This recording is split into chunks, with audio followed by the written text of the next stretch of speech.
L'Évangile nous invite toujours à user de la même mesure pour les autres que celle que l'on s'applique à soi-même. Les paroles du Christ prennent un sens plus ajusté qu'une simple succession d'évidences.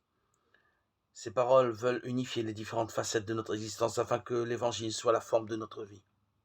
L'homme bon tire le bien du trésor de son cœur qui est bon.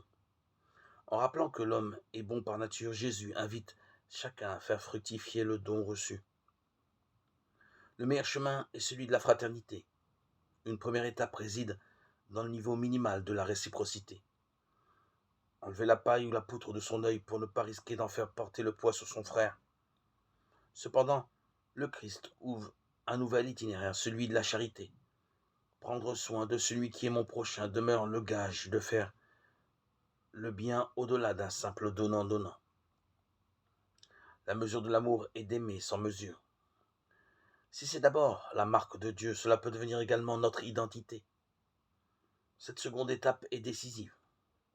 Elle ne relève pas d'un irénisme béat ou d'un idéal inaccessible. Prendre une part active à l'œuvre de Dieu, c'est agir comme lui. Il agit.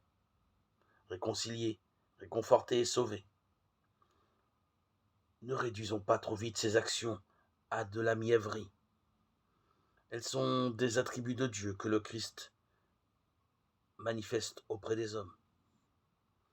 Demandons au Père des miséricordes de nous apprendre à les exercer dans notre quotidien.